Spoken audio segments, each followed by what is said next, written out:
Hello friends, WCL western cold field limited का आपका detail notification out हो चुका है फाइनली, जहां इसके प्रीवियस आपका शॉर्ट नोटिस आया था 400 प्लस वैकेंसीज के लिए फॉर माइनिंग सरदार और आपकी असिस्टेंट फार्मर की वैकेंसी के लिए बच्चों। तो चलिए इसकी डिटेल नोटिफिकेशन को पूरा ब्रेकआउट करते हैं, जहां बात करेंगे अलग अलग हमारी जो टोटल वैकेंसी का ब्रेकआउट क्या होगा इस बार, इसकी सैलरी क्या होगी आपके पास में, इसका आपका एग्जाम पैटर्न क्या होगा, सिलेबस क्या, वो सारी चीज एक एक करके डिस्कस करते हैं इसके हमारे डिटेल नोटिफिकेशन में, जो कि आपकी 16/7/2026 को आपकी WCL की वेबसाइट के ऊपर आ चुका है, जो कि सुपरवाइजरी स्टाफ के लिए आपके पास में रिक्रूटमेंट नोटिफिकेशन था। प्लीज ध्यान दीजिएगा कि ऑपरेशन के लिए 10 आपकी रीजन उन्होंने बात कर रखी कि 10 area having the highly mechanised open cast underground coal mine spread over the state of Maharashtra, Nagpur, Chandpur, Yavatmal district और आपकी मध्य प्रदेश का बैतूल और छिंदवाड़ा डिस्ट्रिक्ट का आपकी 10 हाईली मैकेनाइज ओपन कास्ट है, जहां पर की माइनिंग का काम किया जाता है। हो सकता है यहीं पर आपका रिक्रूटमेंट हो WCL का, जिसका आपका हेडक्वार्टर नागपुर महाराष्ट्र में। जरूरी बात क्यों है? क्योंकि WCL का आपका जीके भी आएगा, उसके रिलेटेड यहीं पर आपको जॉब करनी पड़ेगी। चलिए आगे बात करते हैं इसके डिटेल नोटिफिकेशन में, जहां बच्चों हम बात करें आप लोगों की को माइनिंग सरदार TNS ग्रेड C ये 101 पोस्ट है जनरल की, जो सबसे ज्यादा पोस्ट है।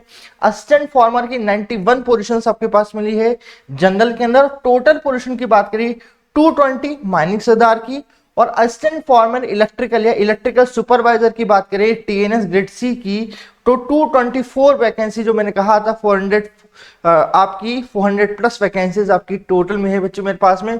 तो ध्यान रखें, बहुत बड़ी वैकेंसी, जैसे कि हमने इसकी प्रीवियस तैयारी की थी आपकी SFCL जैसे बड़ी वैकेंसी की, वैसे यहाँ पर भी हमें तैयारी करना चालू करना पड़ेगा। अभी नंबर ऑफ वैकेंसीज की बात होगी बच्चों मेरे पास में, ध्यान रखिएगा इन्होंने एलिजिबिलिटी या एज की जो डिटर्मिनेशन कट ऑफ का वो बेसिकली 10/8/2026 का कट ऑफ रखा है मेरे पास में।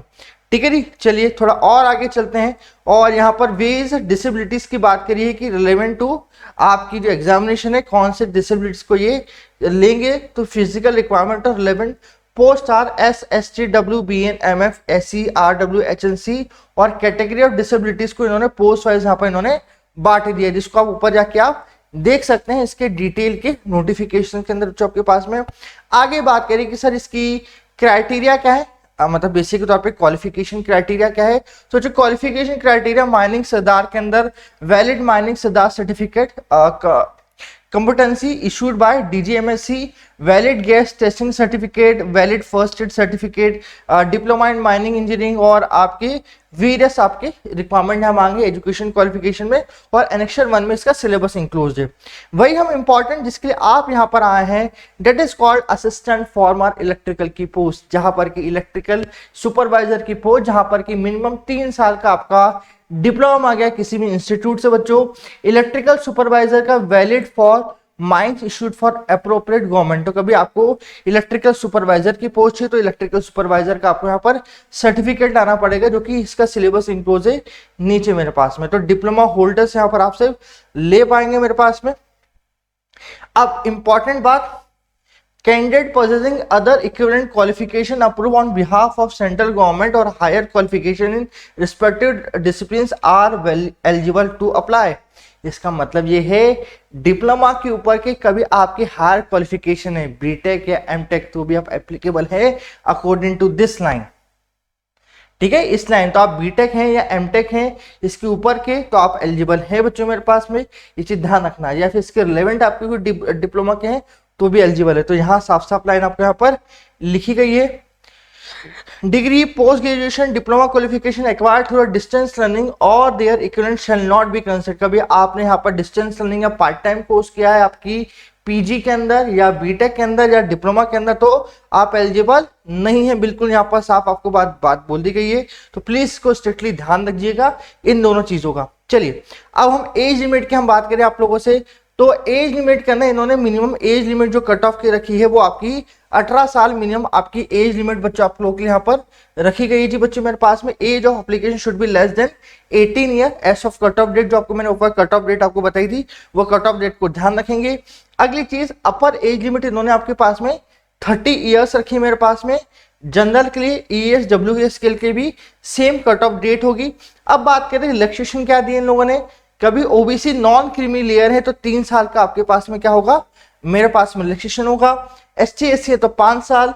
General person with benchmark disabilities की बात करें 10 इयर्स की मेरे पास में। Person with benchmark disability OBC non creamy layer 13 साल। पर्सन विथ बेंचमार्क डिसेबिलिटीज की बात करें आपकी 15 इयर्स की तरह का आपके यहाँ पर पूरा रिलैक्सेशन दिया गया है। और मेरे पास डिपार्टमेंट कैंडिडेट को किसी भी तरह का अपर एज लिमिट का आपका कट ऑफ का मतलब सॉरी एज लिमिट यहाँ पर नहीं दी गई है, ठीक है जी। और आपके पास में जो डेट ऑफ बर्थ है, जो मेरे पास में मैट्रिकुलर सेकेंडरी एग्जामिनेशन के स्कोर कार्ड में लिखी गई है, वही माना जाएगा। और लास्ट डेट जो है मेरे पास में फॉर्म फिलिंग की वो क्या है, 10/8/2026 है, तब तक आपकी कट ऑफ डेट मानी जाएगी। तो ध्यान दो, आपका फॉर्म फिल करने की लास्ट डेट क्या है, तो कोई यहाँ पर भी आपको फाइनल दे दी तो बार बार पूछना नहीं है, 10/8/2026 की लास्ट डेट है अप्लाई करने की। चलिए बच्चों, नेक्स्ट चीज आगे बढ़े तो इन्होंने प्रोविजन पीरियड भी आपको अभी से दे दिया है और सैलरी भी यहां पर आपको दे दी है। तो सैलरी कितनी मिलेगी, तो आप माइनिंग सरदार या फिर आप असिस्टेंट फार्मर हैं तो इनिशियली रूप से आपका जो बेसिक पे वेज होगा वो 47,330 रुपीज आपका पर मंथ के बेसिस के मिलेगा इनिशियली रूप से आपके पास में। ड्यूरिंग द ट्रेनिंग पीरियड आपकी 6 महीने की ट्रेनिंग रहेगी आपके माइनिंग सरदार की, और 2 साल का ट्रेनिंग रहेगा डेट ऑफ ज्वाइनिंग का फॉर असिस्टेंट फॉरमैन की बात करें तो दोनों के केस के अंदर प्लीज ध्यान दीजिएगा। मेरे पास में grade of candidate after success, कभी आप सक्सेसफुली पास होते हो माइनिंग सरदार या बेसिक तौर पर असिस्टेंट फॉरमैन तो आपको टीएनएस ग्रेड सी में ट्रांसफर कर दिया जाएगा बच्चों मेरे पास में आपके, ठीक है। बेसिक पे जो मेरे पास में है अदर देन दिस आपके डीए मेरे पास में एचआर है, स्पेशल अलाउंस वगैरह सारी चीज आपको मिलेगी, मगर after successful completion of training and provision further career growth will be prevailing respective cadre scheme and rules. मतलब आपको ये ड्यूरिंग आपकी ट्रेनिंग मिलेगी मेरे सारी की सारी चीजें, और आफ्टर आपकी पर्क्स बढ़ाती जाएगी आफ्टर ट्रेनिंग। और आपकी बेसिकली बात करें आपके 6 मंथ के जो आपके माइनिंग सरदार की बात करें प्रोविजन के 2 साल के ट्रेनिंग ईयर की। और ये बाकी आपके रिजर्वेशन से इसको अलग से पढ़ लीजिएगा क्योंकि रिजर्वेशन आपके डिटेल नोटिफिकेशन में हर बंदे के हिसाब से अलग अलग है। तो इसको थोड़ा सा आप इसको अपने हिसाब समझेंगे आप लोग। मैं थोड़ा सा इसको आगे बढ़ाता हूं क्योंकि हमें यहां पर आपकी सबसे इंपॉर्टेंट चीज एग्जाम पैटर्न या सिलेक्शन प्रोसेस को ध्यान रखना है बच्चों। इसका सिलेक्शन प्रोसेस के प्रीवियस हमारे आई कोल्ड लिमिटेड के एग्जाम जैसा ही है मेरे पास में, जहां पर कि टोटल आपका 100 मार्क्स का बच्चों पेपर होने वाला है। ध्यान से देखिएगा, 100 मार्क्स का टोटल बच्चों मेरे पास पेपर होने वाला है। इस 100 मार्क्स के पेपर को 2 पार्ट में कंप्लीट करा है। 20 मार्क्स का आपका एप्टीट्यूड या बेसिकली हम बात करें नॉन टेक्निकल पोर्शन, और 80 मार्क्स का आपके पास में टेक्निकल पोर्शन रहेगा, जहां पर कि टोटल 1 मार्क्स का एक क्वेश्चन रहेगा।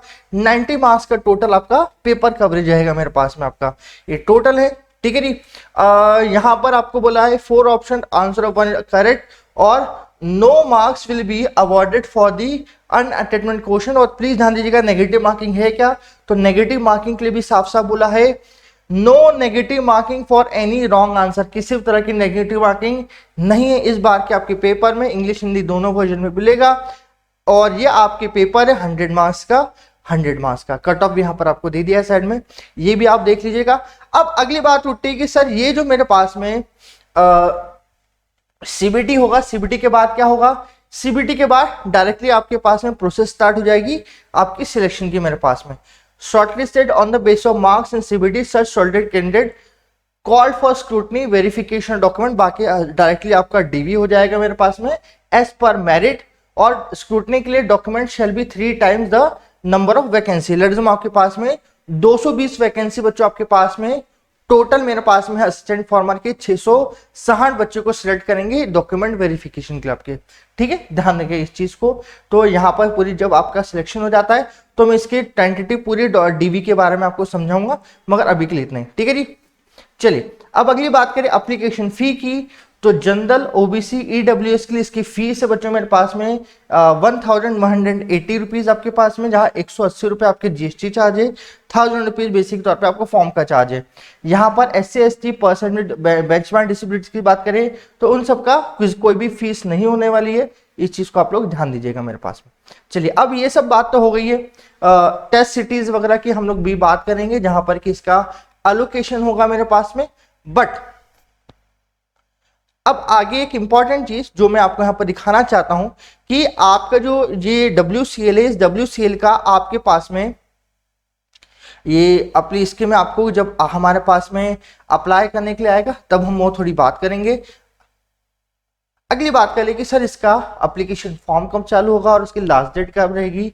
एप्लीकेशन स्टार्ट होगा 20/7/2026 को, क्लोजिंग डेट रहेगी 10/8/2026 को, जो कि लास्ट डेट है जहां पर कि हमें कट ऑफ या एलिजिबिलिटी की क्राइटेरिया आपका 10/8/2026 है। टेंट आपको क्लियरली बोला गया है। सिटी मिंटी में मतलब बेसिक तौर पर एडमिट कार्ड, टेंटेटिव सीबीटी आपको जल्दी मालूम कर दी जाएगी।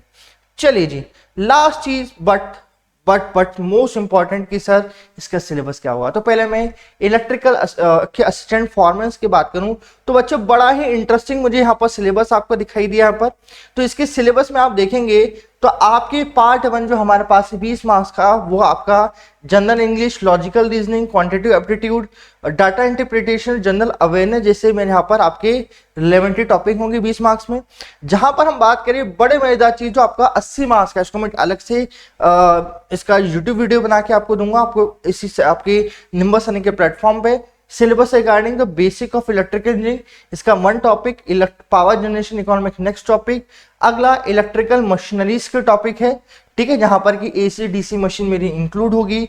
अगला आएगा electrical drive and control, switch gear and protection, earthing system, neutral of power supplies होगी मेरे पास में, design and layout of substations and safety in switch gear protection, operation maintenance of substation and generation station रहेगा मेरे पास में आपका। Overhead line और अंडरग्राउंड केबल की सेफ्टी के बारे में बात पूछी जाएगी। जनरल सेफ्टी के precaution, legislation status and amendment from time to time जो हो रखे हैं मेरे पास में इलेक्ट्रिसिटी बोर्ड के, वो on site emergency management system और उसकी कंटिनेंसी के बारे में आपकी पूछी गई है। तो इतना आपके पास में सिलेबस है जो कि इसकी प्रीवियस हुई मेरी कोल लिमिटेड एग्जाम से बहुत ही अलग है। तो ये पूरा डिटेल सिलेबस बच्चों मेरे पास में है जो कि मैंने आप लोगों को डिस्कस किया है। यहाँ कोई भी चीज मुझसे छूटी नहीं है, एक एक चीज हमने डिटेल डिस्कस कर ली। फिर भी आपको लगता है जो बच्चे आगे बड़ा की वीडियो देख रहे हैं, फिर भी आपको लगता है कि नहीं सर कुछ डाउट बचे रह गए, तो आप जरूर मुझे कमेंट बॉक्स में पूछ सकते बच्चों मेरे पास में।